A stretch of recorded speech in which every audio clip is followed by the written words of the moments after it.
Okay, so I guess it's time for us to begin. Well, let me introduce myself. I'm sure there are some people who I haven't met yet. So my name is Olga. I'm a teacher and a teacher trainer.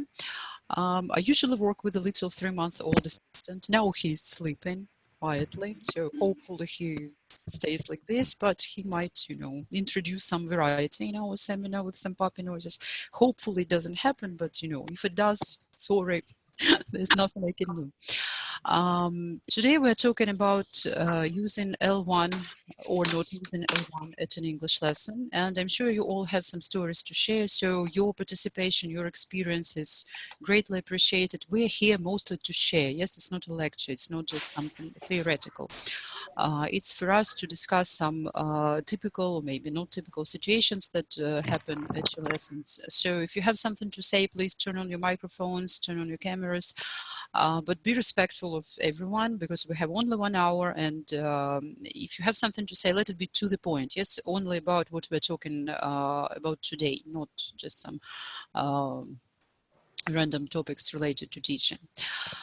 All right, so let's start. As you know, there was a poll before the seminar, and the results are the following. First of all, I wanted to know about your students and their use of L1 at the lesson, and as we can see, about half of the poll participants admitted that their beginner and elementary students use L1, mostly Russian, as I can guess, right? And a bit more replied that up to the pre-intermediate level, it's quite a typical situation that students use L1. Well, there are also quite a few teachers who said that up to the intermediate level, their students use L1. On the one hand, it's hard to pretend that you don't understand Russian or you don't speak it because they can see your name, they can guess that probably that's your L1 too. So they count on you to use it and to understand it and so on. But let's see why they do it. So I just copied some messages, some responses to the poll here. Could you please look through them and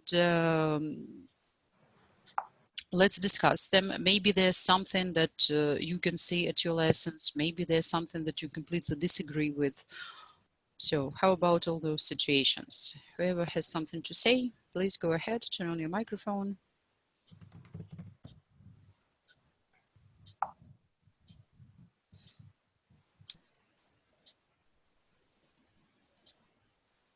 Sometimes when they want to say something, but like they're trying to do it in English, and then they just give up and just switch to their first language, right?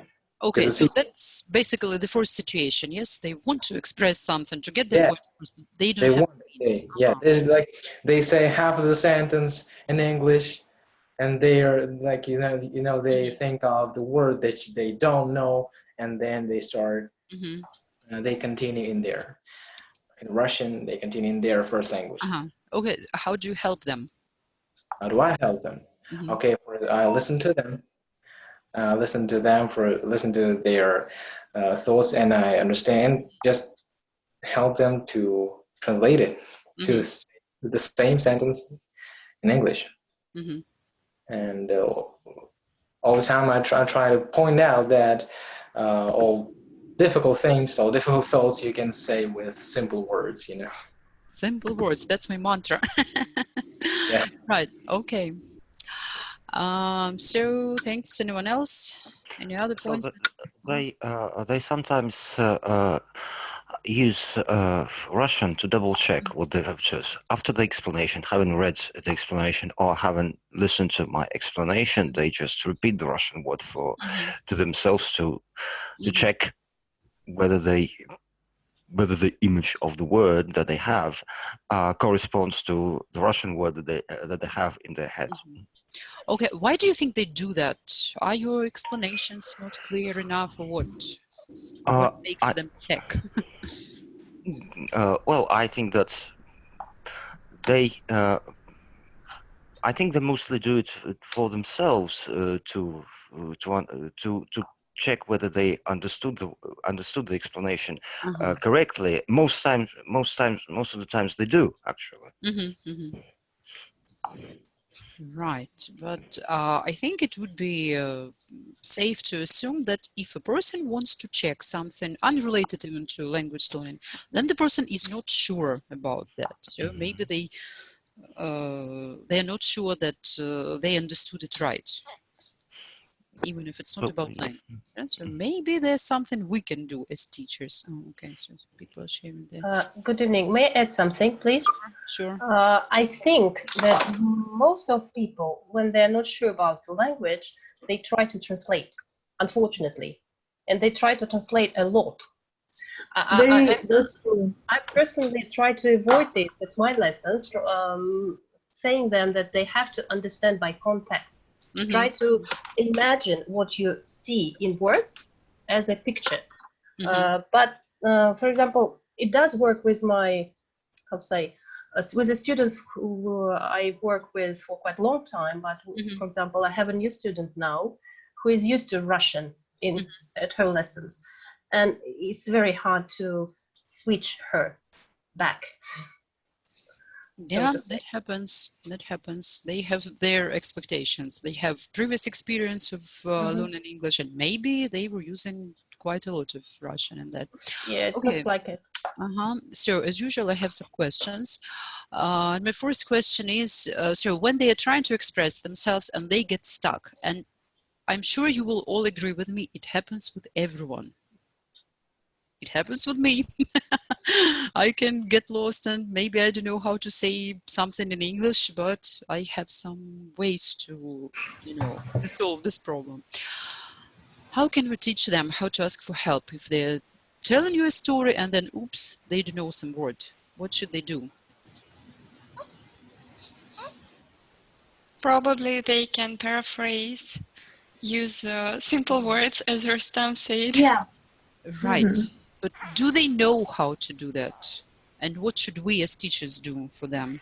I think we can give them a template of asking for a clarification. What do you call that thing, for instance? What do you call that thing where we put our bags in aboard a plane? Oh, it's overhead locker, for instance. Kind of like that. Right. I like giving an example of a friend of mine who forgot the word fork, and when she had to talk to the waiter, she said she didn't have a fork, and she said, "Give me please device to eat." Was it the best way? No, but it was functional. She got the fork. It's understandable. Right, it's understandable. So we should teach them all those ways. How, first of all, how to ask for help. Like, I'm not quite sure how to say that. How do you say? What is the English for this? It's a kind of, it's a sort of, it's a thing that we use for, you won't spend a lot of time teaching them that, but it will be really, really helpful. All right. A lot of you have mentioned that some students speak Russian because they are afraid, or whatever first language you share with them, because they're afraid to, say something wrong. They're afraid of making mistakes in English. And this is actually why they came, right? To learn how to speak English. So how can we make them less afraid of making mistakes? Thoughts? Encourage them, create some friendly atmosphere so that they feel comfortable, no matter what mistake they make. Right. That's what we should do. And in my situation, I'm sorry. In my situation, it happens with adult students when they speak Russian and I translate them into English. And it also works sometimes. And if I study just school children, from my point of view, it is necessary to make them translate, because sometimes they miss unknown words and they don't want to come back to them, and they don't want just to motivate themselves to think over about the meaning. I'm sorry, what exactly should they translate? So I have two examples. Their own words. two different examples. And adult student usually speak good English, and when he forgets something, he starts speaking Russian, and I'm immediately translating him into English, and vice versa, and he repeats after me these words. And in the case with my school girl, if I don't translate any word, she starts not learning it at all. Just she misses this word, and I have to come back to this word and to make her explain me the meaning of this word in different words. But sometimes I can't just do without L1. You know? Well, sometimes it happens. We'll talk about it later. What situations are maybe we can benefit from using L1, yes? But if we're talking about being stuck because you don't know the word, or being too insecure because you're afraid of your teacher, this is something that we can fix, right? Yeah. We shouldn't be scary for our students. We should be nice and supportive. Okay, and as you mentioned, sometimes they do it to check understanding, to clarify if they got it right. Again, I think it's a very valuable skill. If you have some students who use English at work, they will definitely tell you that the most valuable thing they have learned is how to clarify something in English. Because when they communicate with their clients, with their partners, no one will translate into Russian for them, unfortunately. Again, it's good to teach them something. Let me check if I got it right. As far as I understand, you're saying that, you know, all those functional phrases. But apart from that, sorry, I can hear myself from someone. There's a feedback. So if you're not using your headset, please mute your microphones now, okay? Thank you. Right, so, but if they want to check something from your explanations, if they're not sure they understood you, first of all, is it their job to check understanding? Maybe it's our job, right? And what are some other ways to check understanding other than translating everything? Any ideas? We can ask, them to clarify the meaning. Yes, we can ask for to say the meaning of the words, or we can ask them to make some examples in English so that we understand if they understand the word or not. We can just ask, what should you do, for example. So, and like student will repeat the instruction. And okay, that sounds interesting, but if we're talking about a beginner student, do we really expect from them to be able to repeat instructions? No. Should grade our level, should grade the level of English. Right. Yeah, we should downgrade our English if it's too complicated for them, what we're saying. So don't be afraid to be too simplistic. If you talk, you know, using your hands, like listen and say, that's fine for beginners. But we never have a goal to make our students able to repeat instructions, right? But there are such things as instruction comprehension questions and concept checking questions, yes? So we can ask them, like, do you need to understand every word to answer these two questions? No. Do you need to type here? No. Do you need to drag and drop? Yes. Okay.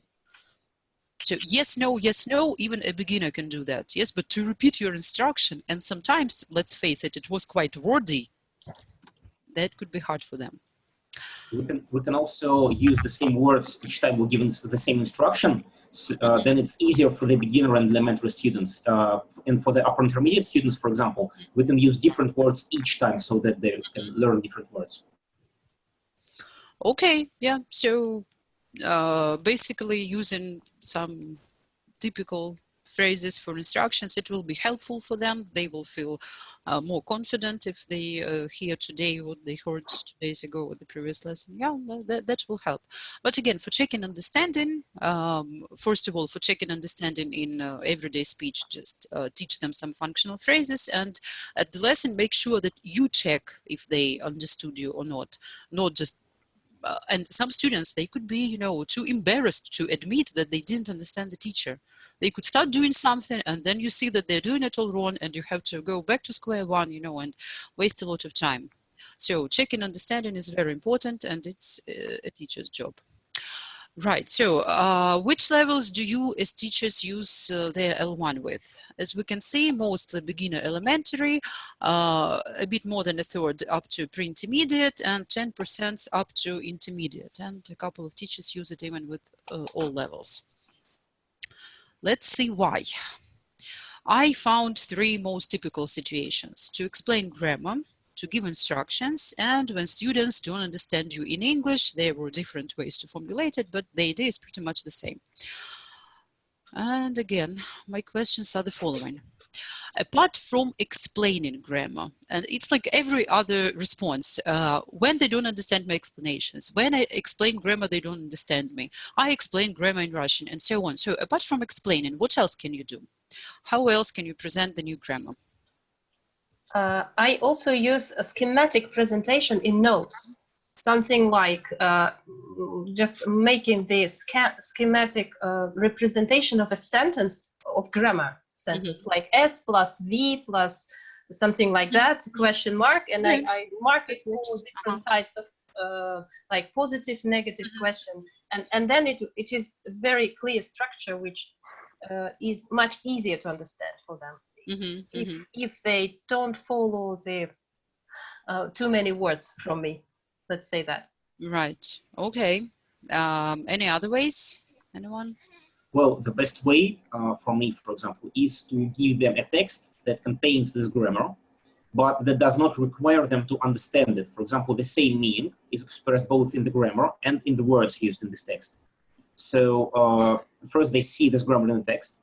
Then, for example, they can be asked to compare 2 sentences. For example, a sentence in present perfect and a sentence like in present simple, yeah, and try to find out the differences. Okay. Okay. Yeah, so text-based presentation is a good idea because they can see how it works in the context and what the situations are for using this or that structure. Okay. Anything else? I regularly ask. Okay. Okay, so we may set the context. We may so imagine that yesterday I went shopping. So if you present past simple, for example, and I bought so this, that, and those, and then write it on the board and so present how we form. So start with context. So you have a board, a real, actual, physical board behind you. That's just brilliant. I've never used it because I think it's quite far. I've never used it in Sky. You should start. I like the board. But, yeah. Sometimes when children make pictures, maybe New Year's pictures, sometimes I use it as a background. Yeah, that sounds right. Okay, Alexander? Yes, I regularly ask them to read through the explanation when there is an explanation in the lesson, and I go as follows: please read the grammar instruction and tell me when you're done, and tell me if you don't understand, if something is not clear for you. And when doing an exercise, if they make a mistake, I emphasize the part of the sentence that may hint on the right type. For instance, if the sentence contains last year, something that refers to the past, and the student uses present perfect, I just direct their attention to this part of the sentence for them to understand why a different variant must be used. And another tip maybe, for example, of course, not for the beginner students, but for the like intermediate students, I can give them some special vocabulary that I can use to explain the grammar. For example, if they don't know what a preposition is, of course, explaining grammar is hard. But if they know the words such as predicate, subject, and object, explaining new grammar in English is trivial. Well, of course, we can teach them terms, but you know, for real life, they don't really need them. And if you can substitute, of course, it doesn't look very academic, but if you can say person, action, preposition, I think you can just give examples and they will understand what it is. In, on, at, they will understand what you mean. So I can see a remark in the chat, too bad deductive approach. Irina, would you care to explain what you mean? What exactly are you referring to? Oh, no microphone. That's a shame. For adults. Do you hear me? Yes, now. For adult students, I use some typical situations which can illustrate, and I ask them to illustrate some situations using grammar structures. But before that, I'll give them an example and hints also in order to compare these situations and transform that situation into real life. If they are speaking about different life situations, they should use such a grammar structure in practice.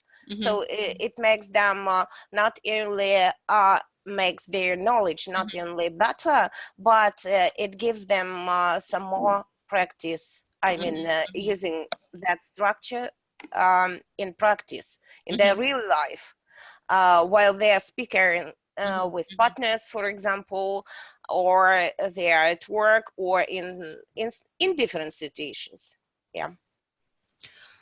All right, so we can see there's a discussion about the inductive approach. I will completely agree with Irina, but let's just make it short. It really works more. Try and look into it, see how exactly you can present grammar using the inductive approach. It's even if it takes a bit more time, it leads to better understanding because it comes from the students' own reasoning. They own this information. They have made their own conclusions how the language works. It's always more useful than the deductive approach, even for those students who claim that they are very logical and they like tables and they like reading. Still, if they figure out something by themselves, they are more likely to remember it. So that's definitely worth trying, especially using something that is called the guided discovery technique. Again, it's a topic for a whole different seminar, so let me just remind you that there are more ways to present grammar other than your lecture. Okay, back to the questions about the instructions. How clear are your instructions? That's a rhetorical question. I don't suppose someone will say, yeah, my instructions should be improved a lot. But just think about it. Can your student always understand what to do and start doing the right thing immediately after hearing your instruction? Maybe it's not the student's poor understanding that is to blame. Maybe your instructions are too wordy. Maybe your words are too complicated. Maybe, just think about it, maybe you don't really imagine what action you expect from the student. A good, for instance, would be look at the pictures and guess the meaning of the words. How can a beginner student show you that they guessed the meaning of the words? They're not able to give definitions. What do you expect from them? To make sentences, to say the Russian equivalents of the words, to mime the words, just, think in actions. What exactly are you expecting from the student? Not all teachers do that. Actually, Russian equivalents are very bad because they link their English words to the Russian images. And it's better if they link the English words with the images, with the pictures, I mean.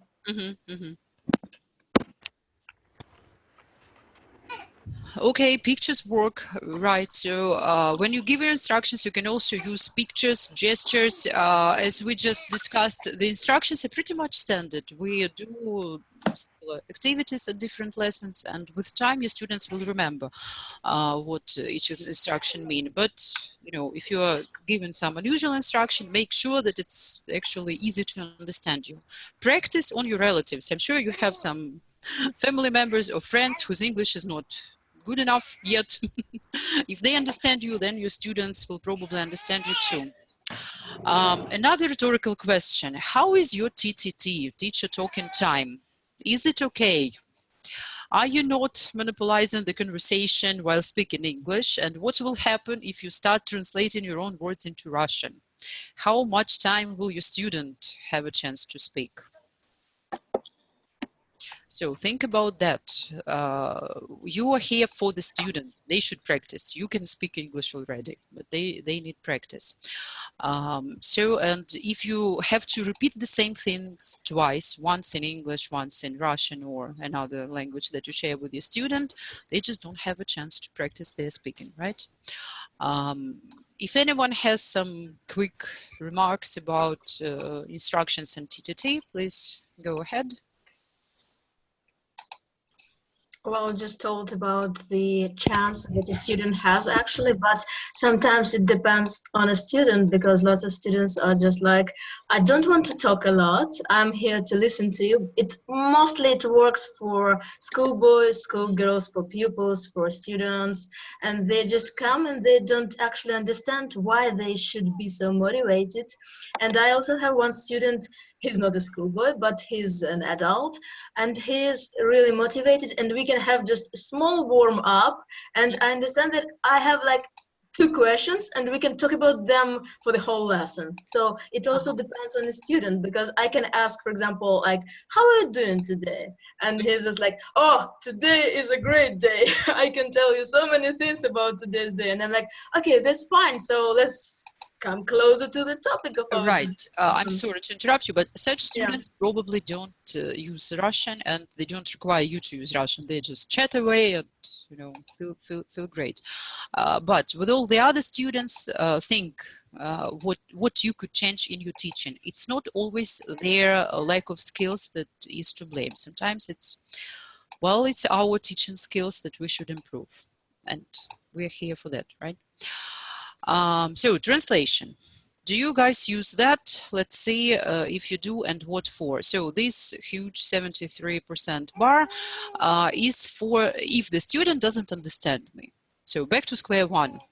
Downgrade your language, use mimes, gestures, simplify some words, make sure that you use something, not just explanations, but other ways to interact with the student. More than a half use translation to present grammar and vocabulary, and about a third to check their understanding of reading and listening texts. And it warms my heart to see that there's a quarter of teachers who hardly ever use translation. They prefer other methods. So let's see what we can, what we generally think about students who are used to translating everything. And well, there are such students. As you can see, almost 80% of the poll participants agreed that this approach is counterproductive for the student. If they constantly switch between languages, it just slows them down and it's not really helpful for them. All right. More questions. Is it easy for your students to switch to English? And maybe let's combine it with the second question. What is the main function of the warm-up stage of our lessons? Anyone? Yes, may I? Sorry. Sure. So I think that the main function of the warm-up stage of the lesson is to make your student speak English more and more, yes? And in this part, I would like to mention that, of course, warm-up has a very great important role in the lesson, because if your warm-up is not good, if you don't make your student to speak more and more, you will lose your lesson. And he will start just translating everything in his mind, just talking Russian, and he will lose motivation as well. So I think that the main and the most important thing in the lesson, yes, comes from the warm-up exercise. You have to choose the best warm-up option for the student, and it can be based on his interest, on his hobbies, so that it could be more and more productive and more useful. That sounds great. Sounds great. Anyone else? during warm-up, I may also ask a question or two referring to the content of the previous lesson to check what they remember from the last time. It's especially helpful if the student has a lesson only once a week. Yeah, we should actually encourage them to have at least 2 lessons. Yes. Then it will be. May I? Sure.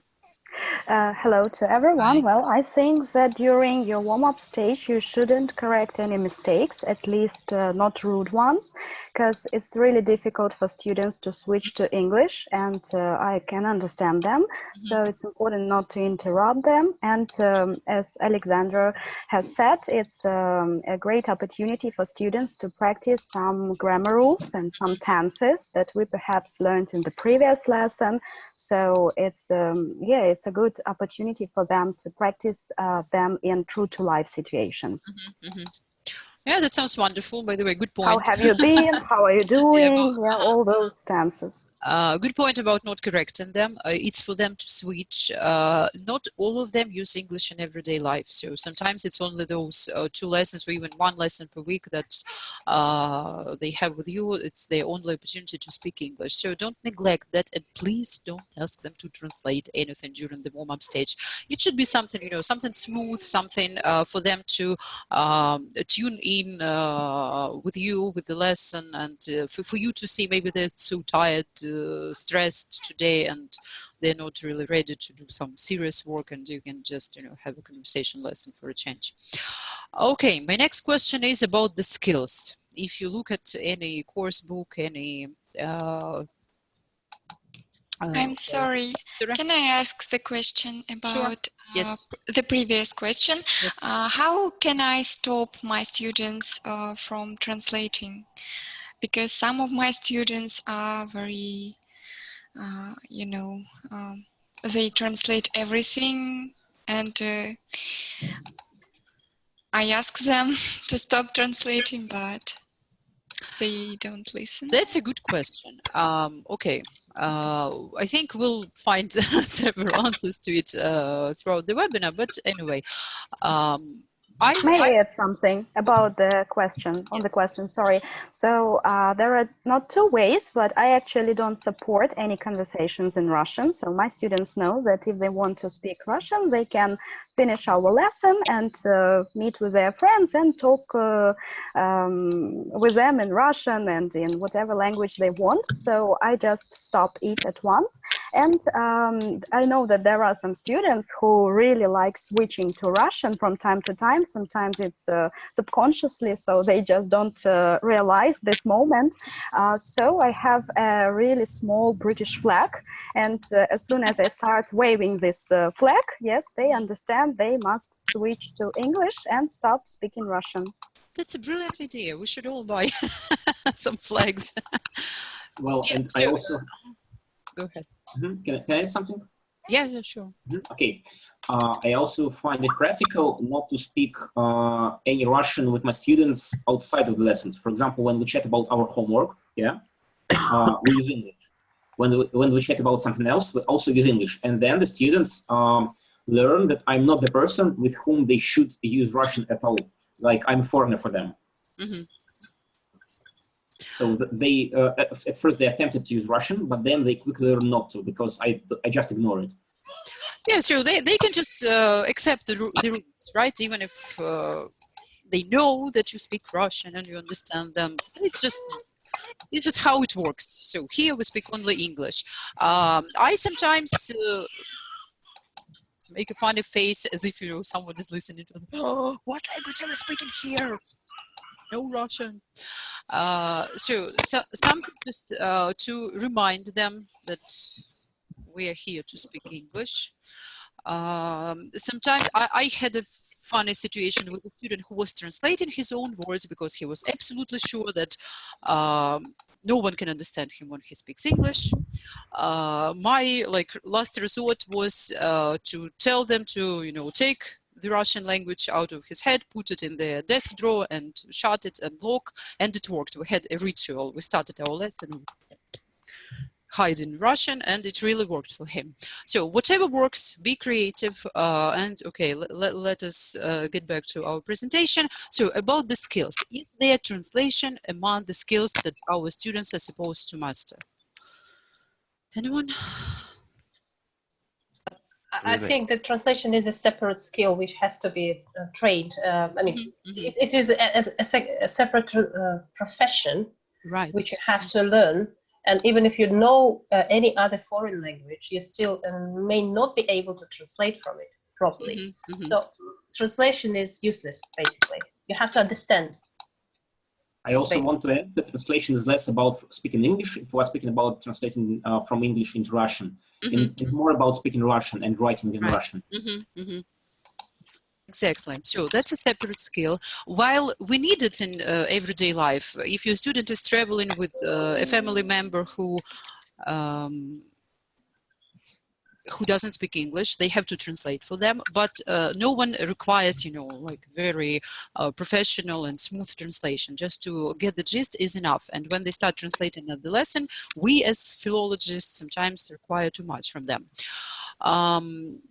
So as we could see, quite a few teachers use translation to check understanding of listening and reading. Can it really help in developing listening and reading skills? What do you think? If it's not really. Why not?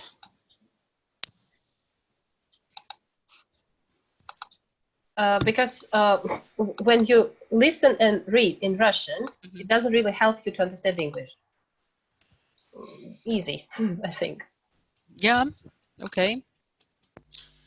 May I add something? Sure.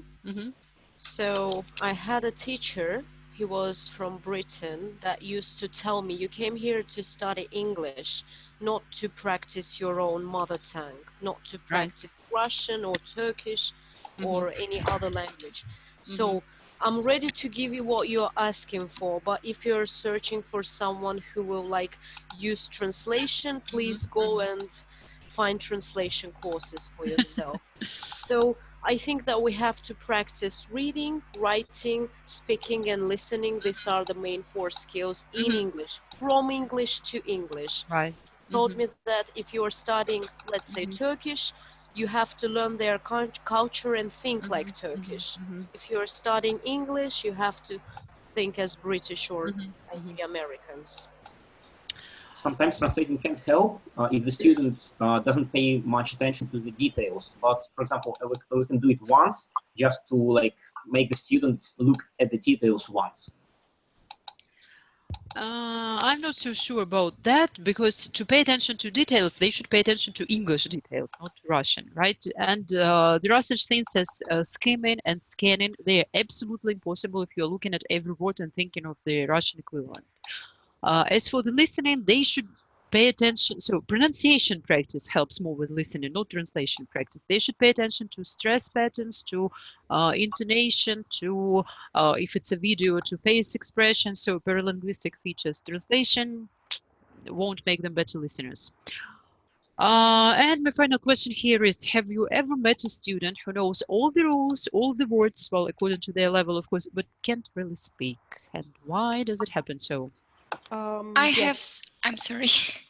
Sorry, yeah. So may I answer? I have such a student, but I can't understand properly what is the reason of his, I don't know if it is dyslexia or something else. Well, he speaks with a lot of problems, even in and sometimes it seems to me that even in Russians he speaks with problems. Yes, you know, I have an interesting student. When she speaks, she makes a lot of mistakes, really lots of them. I thought maybe there was a problem is she doesn't know any rules. I said, let's repeat some rules. And we did some exercises, and I saw that her knowledge of grammar is really brilliant. But when she starts speaking, she suddenly forgets all the rules, and sometimes also some necessary words. So what's the problem? So there are usually students among introverted people. Yeah, by the way, she is introverted. Again, I think introverted is like what is more important for you, people around you or your own inner world. It's not about communication. Communication is a skill. You can practice that. I know some introverted people who, you know, like one of my introverted friends, she's an HR manager, so she has to communicate with people. She just has very quiet weekends because of that.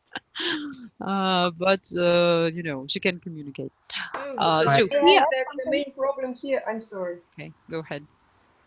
Cool. Yeah, I just wanted to say that we have to understand the difference between actually introverted person and some kind of social anxiety, because if you're anxious, it's one thing when you cannot even tell something if you want to tell it, because I also have had some students like that. They wanted to learn English, but they understand they need to contact other people to do that. They couldn't do that alone. And if person is just introverted, it's not a big problem. They are just different types of people, and I'm also introverted, but I can teach, so like it's not a problem at all. So we just have to realize what kind of person we face with. Right. Well, but Yeah. Okay, go ahead. No, sorry for interrupting you. All right, yeah, just a few words. So I have a student like that, but I wanted to say that there can be also something that a student is ashamed of. I have a student from Greece, and it's actually her 5th or 6th language. And now she is an elementary student, but her pronunciation is terrible. We are working hard on her pronunciation, yes, and I try to explain, to calm her down, to say that, they still will understand you, and that you shouldn't be ashamed of it.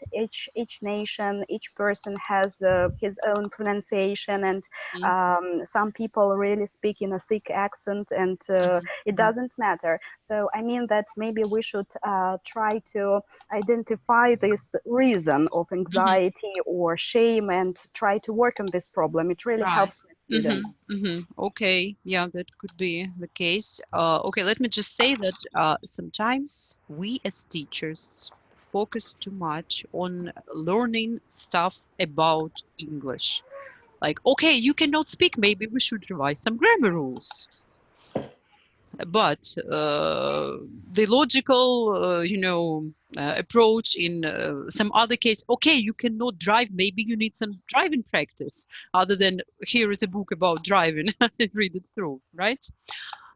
So we should focus more on developing speaking skills, not revising grammar rules all the time when we can see any problem with the student. I'd say sometimes the problem is actually with the lack of knowledge. Yes, sometimes it's lack of practice, most of the time, like 90% of the time. But some students need more exercises. They do. One more thing. I'm sorry for interrupting again.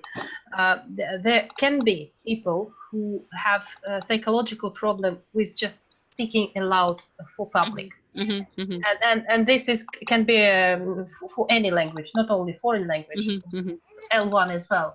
So they are not very rare, because actually the public speech is a second phobia in the world. So we have to deal with that as well. How can we find out what's exactly the problem? Is it an extrovert? Is he shy? Is it a psychological problem? So it's hard to say, because the problem, the student keeps silent, and you ask question, and you're waiting for 1 minute, for 2 minutes, and nothing happens. But if the person prepares, for example, his speech about an episode of Extra, it's the speech is fantastic. But if you ask the question and he needs to say something, so the person is afraid to speak. So what would you recommend? That's a good question, but again, I'm afraid we'll deviate from our topic. But anyway, first of all, did you give them enough help? Do they know what to say and how to say? Do they have enough vocabulary, enough grammar to? Yes, they have enough, but they just keep silent, and I don't all the time. So we had to just teach them again. That's all about speaking strategies. Does it ever happen to you that someone asks you a question and you don't know what to say in your own native language? What do you say in this case? That's a really good question. I've never really thought about that. Let me see. Okay, if I were to say, and you're speaking, right? If you need a definite answer, you should better buy a crystal ball. Pardon? Can you repeat that? If you need a definite answer, you should better buy a crystal ball. Yeah, that would work too. So it just happens that they have nothing to say, but they should know how to get out of the situation, right? So teach them strategies. Again, communicate with your students. Talk to them not only about English grammar, but also about their everyday life. You will be able to figure out some, reasons why they're so silent. Maybe they're just shy naturally. Maybe, let's face it, some people don't really have a lot of interests, a lot of hobbies, and their life is pretty much routine, like work, home, home, work. They don't really do much, and yeah, they sometimes have nothing to say. After our first lesson, I thought that it was completely failure from my side because the person didn't speak at all, and I just was asking all the lesson. I was asking questions and no answers at all. But at the end, when I asked, so how was the lesson? Can you share your opinion? She said it was brilliant. It was fantastic. But I thought that it was. Especially if it was the first lesson, of course, she was just scared. But she was scared during our second lesson also. I don't know what to do with her. I had a student who was talking to me like this, looking somewhere. Yes, and she's looking strange. And he was very tense, and maybe in a month he started like looking up occasionally. And then he admitted in like 2 months that he is terrified of making mistakes. He doesn't want to look stupid. Okay, I'll wait. Yeah, but it requires some, develop some trust. Establish a rapport for them to be able to admit that. All right, so let me get back to my presentation. When our students and all of us are learning a language, we develop something that is called an interlanguage. So this is some interesting system that has some features of the L1, some features of the L2, something unique for your particular student. I'm sure you have students who have some bizarre mistakes. That's maybe not a mistake. That's a feature of their interlanguage.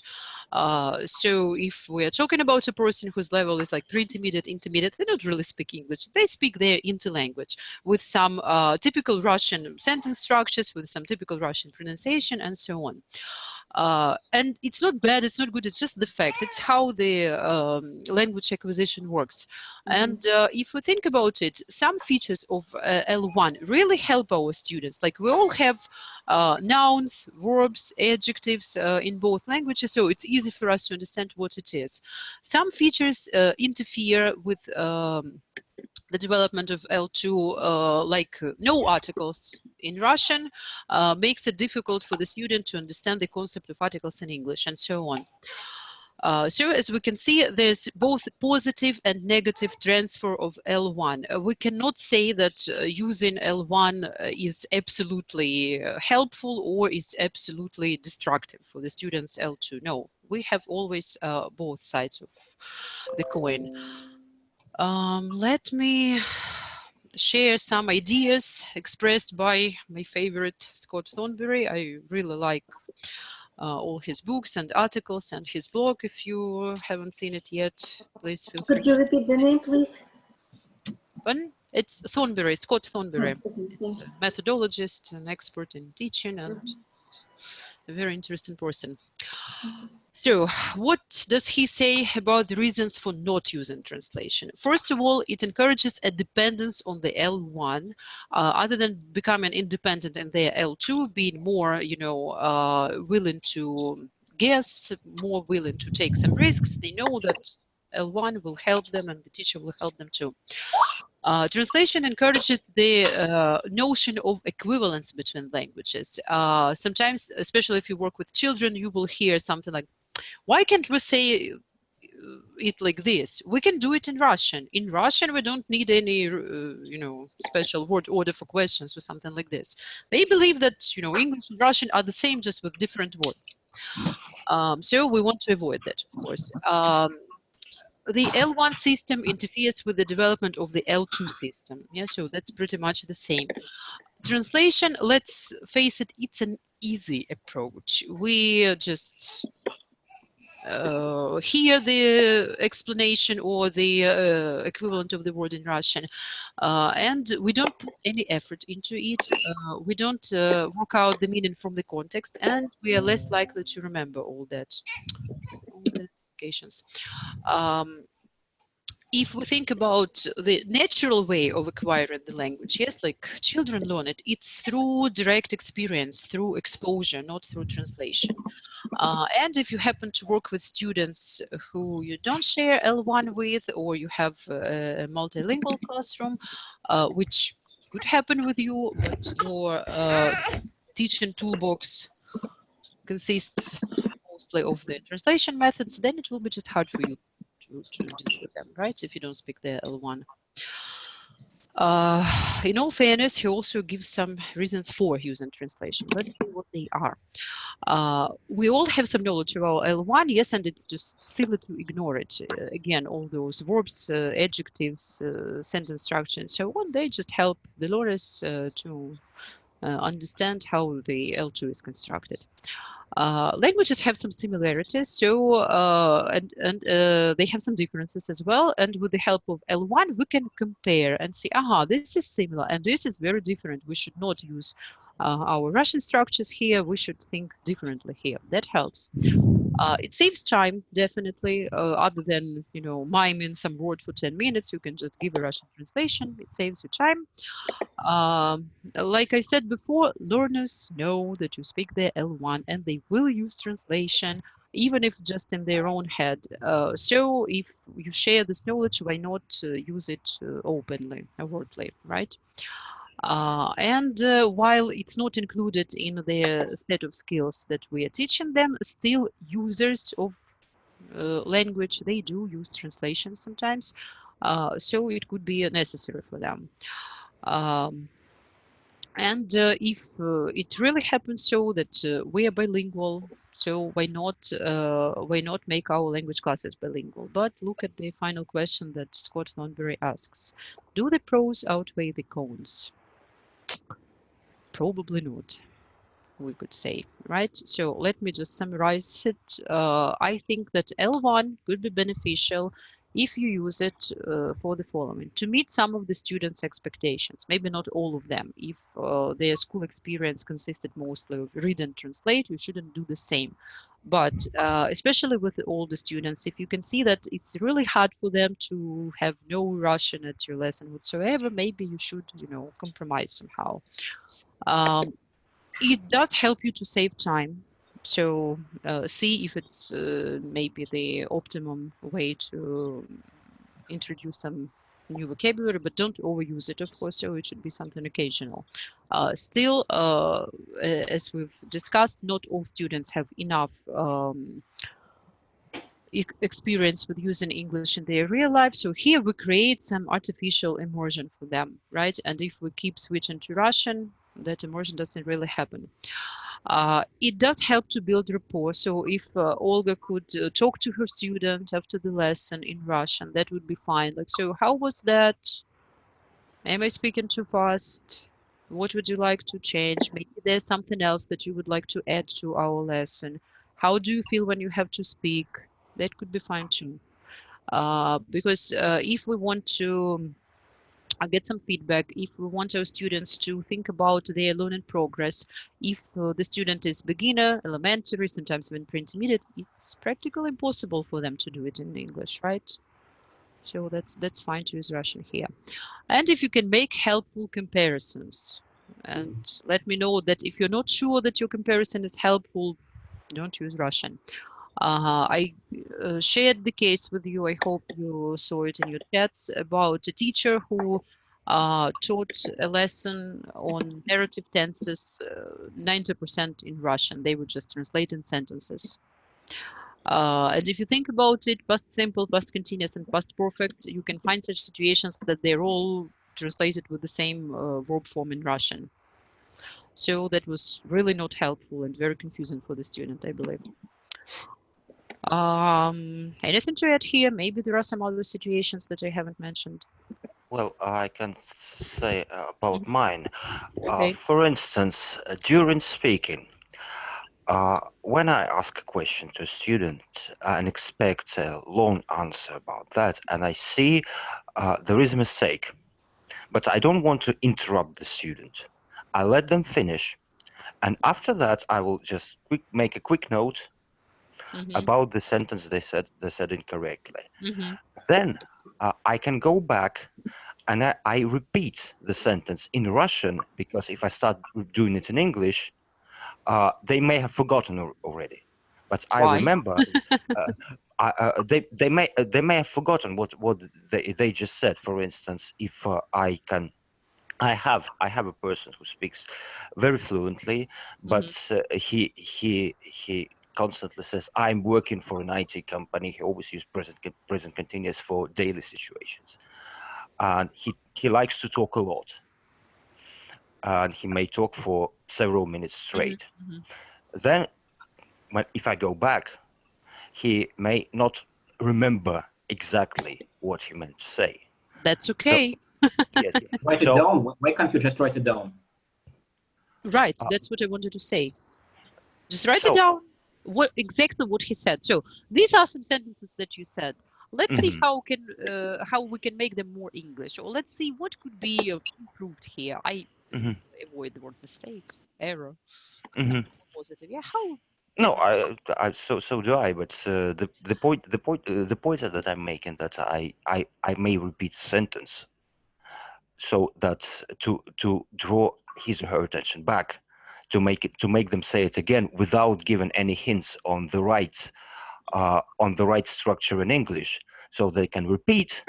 And if they repeat their mistakes, then I continue to explain it in English. For instance, it is a regular action, and try that. Write their words word for word, whatever they said, and make them correct their mistakes. So you are showing the sentence. There's something wrong there.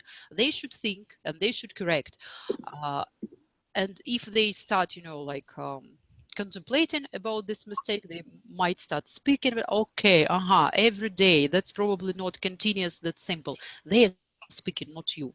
You are not increasing your teacher talking time. All right. Sometimes they make mistakes not because of their L1, but because of another L2.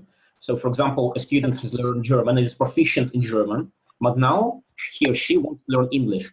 And, for example, the student can say, "What is happened?" Yeah. So, yeah. Okay. Yeah. So different languages interfere. It's not only L1 and L2. If you have L3, L4, that will happen in the same way. Can I ask you, please? Yes. Tell me, please. Should we support people when they students when they ask us for the translation? For example, during their speech, they ask us, "What is the English for?" But of course, they say it in Russian. Sure, of course. How else will they find out that word? Oh, some students just use dictionaries. But if they can say, I'm not sure how to say it in English, but it's a thing that moves between floors in a building. It would be perfect. Right, because they won't be always talking to a person who speaks Russian. They won't be talking to them in English, right? In real life, they won't have the situation that their interlocutor can give them an English word, as a translation of their Russian word. It just won't happen. I think the better we plan and prepare for our lesson, the less L1 we will use, because we should plan these concepts and questions and everything, but we don't have time. We just don't have time, and that's why it's easier for us. Right, if we do our job properly. For example, I always prepare special definitions for the hardest words that I can find in lesson, for the most complex words. Yes, but we have to pre-teach. If we have reading lesson, we have to pre-teach 10 new words or 15 new words, so as you planned. And if you have these definitions for these 10 exactly, or 15 words, and you can't teach them all 100 words that you meet during the lesson, but if they at least will learn 10 or 15 words, that would be perfect result. Right. I'm not speaking about giving them definitions like right away before we start reading, but for example, they read the text, yeah, and the student asks me, what does this word mean? And I don't give the translation, I give a prepared definition. So if you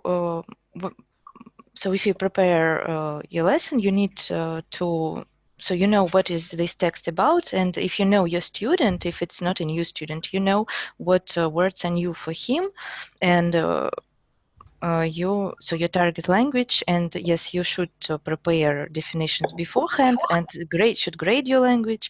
So if it's so you should find them on the internet or in our dictionaries, and you should give them simple definition, so it's perfectly. It would be perfect. Yeah, dictionaries sometimes give two academic definitions. We should be able yeah, to so we should grade. Okay, so a lot of our colleagues are running to their lessons, so let's just sum it up. How can we discourage students from overusing L1? Those are ideas from the poll. As we can see, teachers should speak English only or speak English as much as possible, which is a great idea if you think about it, right? So that's what we should stick to. Use more gestures, miming, some symbols, pictures, whatever helps you, not to make your speech too complicated. Again, those concept checking questions that we discussed. That's also a good tip. Recommend your students reading and listening more, to have more exposure to English. And just help them what they can use instead of the Russian equivalent, like, oh, you want to say that blah blah blah blah blah, and make them repeat that. That could help too.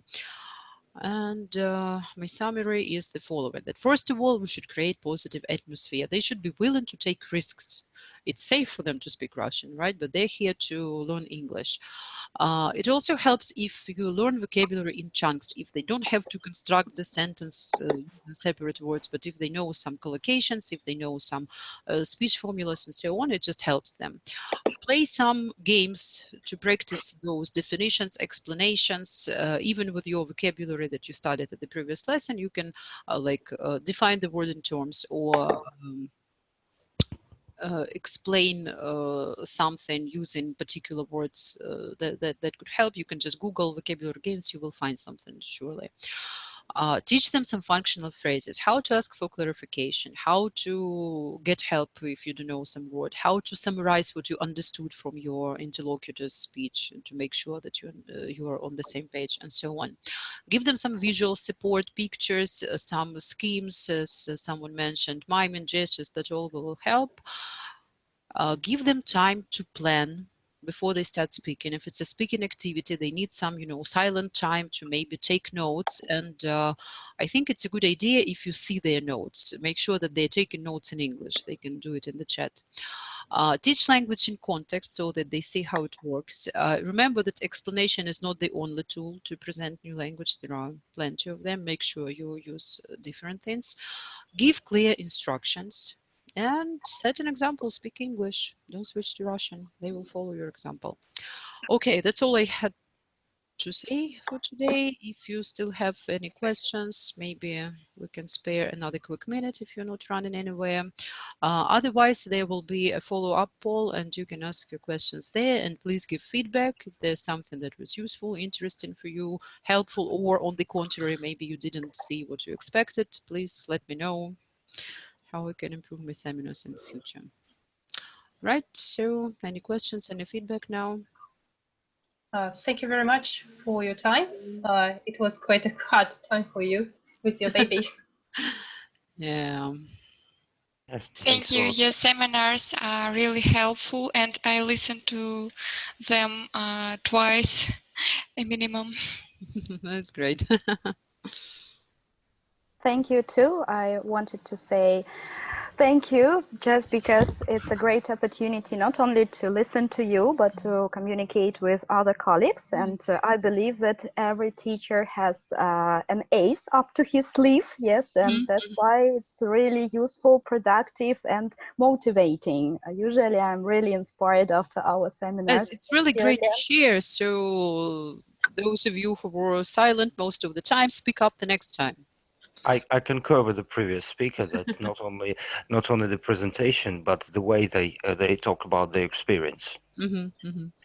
Especially for me, because I've been learning for less than a month. I've been teaching here less than a month. So, okay. I'm sure exactly. you've been learning a lot. All right. So then, any more questions, feedback? Thank you. That was very inspiring. Okay, hope to inspire. Well then, thanks everyone. It's been a pleasure to talk to you. I hope it was of some assistance. I hope you can start practicing something new at your lessons. So enjoy your teaching and hope to talk to you soon again. Bye-bye. Thank you. And thank you for the atmosphere. Bye. Bye.